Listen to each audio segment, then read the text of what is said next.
Welcome to Barbie's bitch house. We fucked it up. I fucked it up. I counted out and you... Well, I couldn't see your first fingers at first. My fingers were up here. You have like 2 fingers. I don't know what you're talking about. You're like the wrong term hillbillies. Oh, what? So in this episode, this game I just realized that I can program my car to open my garage door. Sorry. In this episode, we're going to play a little game called If Maddie Gets on the Phone, I'm going to feed her to a group of bodybuilders. Chapter 13 is called Vengeance or Karma. Carmen Maria awoke from her light sleep next to a heavily snoring Harold with a start. She knew she'd gotten in late, but she'd had to deposit the sexual wreck of Jerry Forsyth, who'd been fucked every which way what by the mob. Every which way what? Every which way what? Every which way what? By the mob. And she now called Valerie Duchamp's friends the mob. She got like gangbanged. And she's like saying it like it's a casual little fling. Back to her home, and that in itself was interesting. Luckily, the taxi driver, not tax. I said tax because I'm fucking illiterate. Luckily, the taxi driver had agreed to wait the extra half hour for her with the meter running as she poured Jerry into her bed. Stripping Jerry of all that was left of her clothes and dignity. She would surely never fuck Bill Badger again after all that tapenade. It was a simple affair and only took 3 minutes, but what took the real time was a thorough investigation of the property.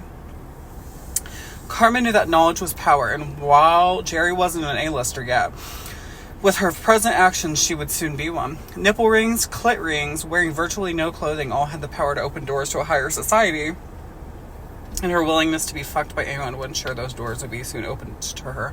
I didn't think Jerry got a piercing. I thought it was Dr. Stud that got the piercings, not Jerry. I don't even know anymore. I feel like this is just thrown together, but at least we get to read it and laugh. During, did I read that? Yeah. During her walk, I was like, during her walk, don't hit the fucking, you're like, just right on the phone trying to ear rape. I didn't even hit the fucking phone. Guys, we've been locked in this car for 2 days. We're dying. We're dying of heat stroke. Help us. It's like Survivor, but like we can't survive. It's like Survivor, but not. Oh my god, I know. During her walk around the building, Carmen Maria found a second front door key, which she took. She also found a business security pass, birth certificate, passport, and multiple investment account documents. The one was loaded, and Carmen remembered a computer whiz kid back in Brazil, who would lessen Is she running away to Brazil? I don't know. All I know is she remembers a computer whiz kid. That sounds nasty. Whiz.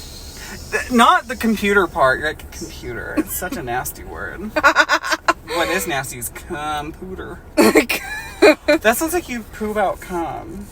Shut up. You poop cum. Did you just poop? It always made me laugh as a kid when someone say, did you just tooted? Did you just toot? Now we're like, who the fuck farted? Somebody shit. Fucking stinks in here. We're so immature. We went from who tooted to somebody shit.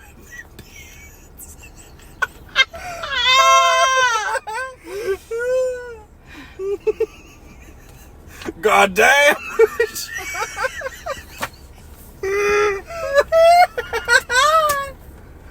The difference between kindergarten and first grade. Somebody fucking farted. Somebody farted. Somebody tooted. Maddie had to look away from me. Is how bad this is. Somebody cum-pooted. I love how that had nothing to do. The entire conversation just stemmed from computers. Okay, keep going. Okay.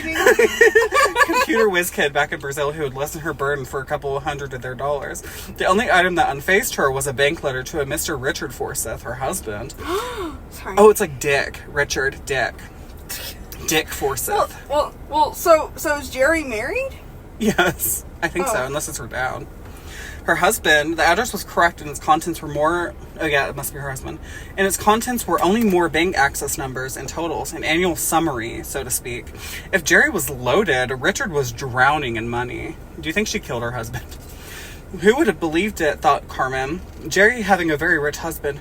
Her mental picture of the slut rose a few degrees higher. Her mental picture of the slut. It's giving that like one YouTube video where it's like say hello to the dress or say hello to the slut. Say hello to the slut.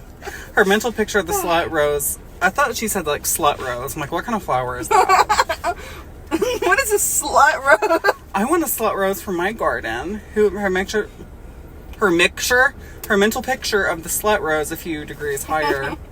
The husband was obviously in a very secret profession. Otherwise, Jerry would have gabbled on about his fantastic career in the British civil service or whatever. Or whatever. Carmen Maria. Yeah, it sounds like he's tired. He's like, I don't make any more. I feel like, no, he said that we're both all three in the same mental state. He's like, I gotta finish this so these fucking twinks will read it on the internets. Thank you, Mr. Rocky. Sorry, I'm like fucking with this. Anyway. Yeah, we're messing with things. It's fun. The husband, I already read that. Carmen Maria would have to be wary. Husbands of his type didn't take kindly to so-called friends who trashed their wives. Carmen Maria knew because she was one of them. Oh my god, that looks like Steve Urkel. Ew. I promise, guys, we're such nice people. Carmen Maria knew because she was one of them. And why? Because she part-timed worked for the Brazilian Jaca, the MI6 of Brazilian espionage. Having switched to her professional mode, Carmen Maria made copies of all the documents on Jerry's work center. And checking finally that Jerry was safely fast asleep, her newly made friend, well, let's say associate at best, left with all the information she needed to make financial clones of Miss Forsyth and her secretive husband, Richard. Clones? Oh, financial clones. Harold mumbled in his sleep. Fuck William. He's saying fuck Bill. Harold mumbled in his sleep. Fuck William. He has no right to fuck. The strident male voice turned into nothingness.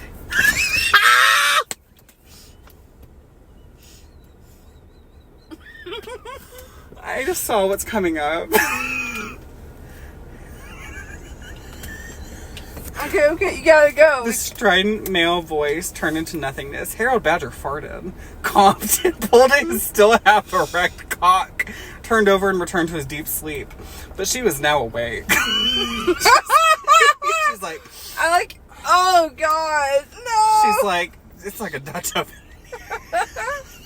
This is reminding me of that thing I sent you the other day where it was like the AI, where it was like... I'm a Dutch oven you. I'm a Dutch oven you to death.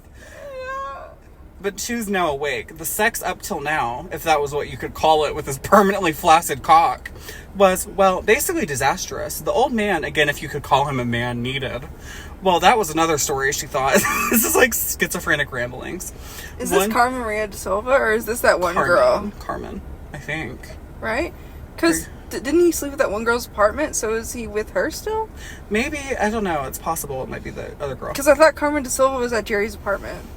Yeah, I think it's the other girl. Become a man needed. Well, that was another story she thought. One that she'd like to see enacted out in the private hospitals of England. Or perhaps even the sex pots of Soho, London. Why is there pots that are having sex? Perhaps she'd organize it soon. Maybe sooner. She thought about Bill. He was the heir. Too young for her, perhaps. Ideal for Asinara. Okay, now it's back to Carmen. Perhaps not. She could have some more liposuction.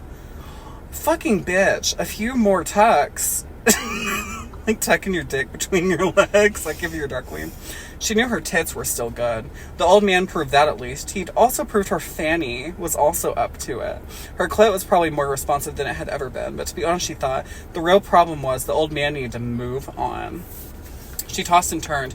He put out his hand, groping her left breast with his thin, sinewy fingers. God, she hated being molested by old men. Ugh. They had no idea how to give a mature woman a good time. I love how she's saying that, like, it's just, like, a minor inconvenience. She's like, ugh, getting molested by an old man again. She thought about Bill again. Now, he did have an idea. He'd already had her if he'd known it. And he was magnificent. His cock was so strong and willing. Her vagina moistened quickly. I was making fun of it. It says vagina.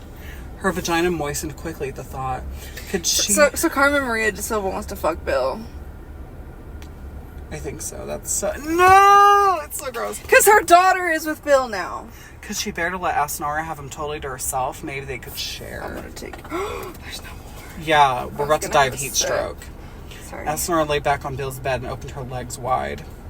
Her mother would be proud of her when she reported back. But this was her moment, not her mother's.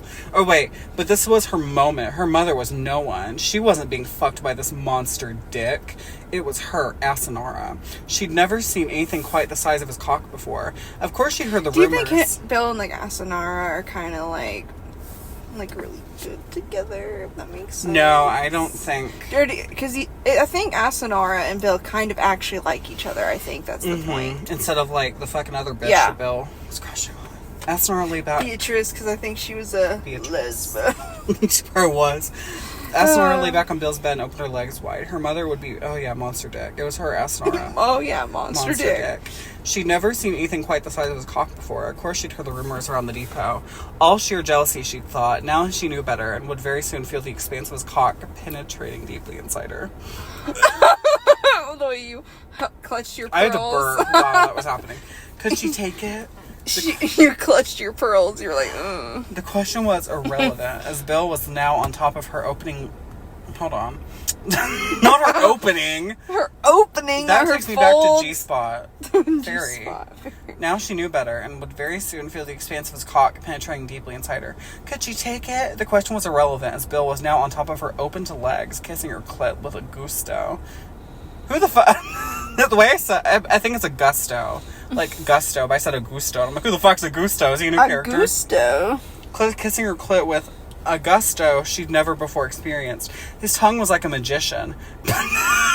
He's about to pull a rabbit out of that pussy.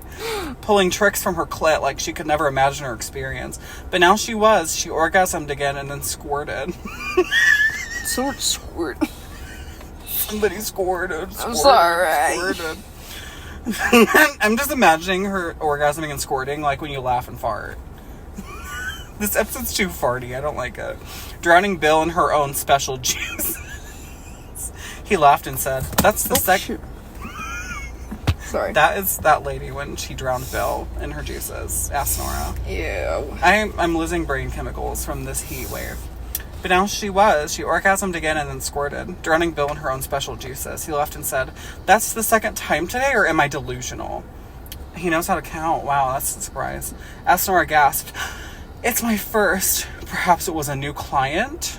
Bill thought about it and said, no, you're right, it's my first.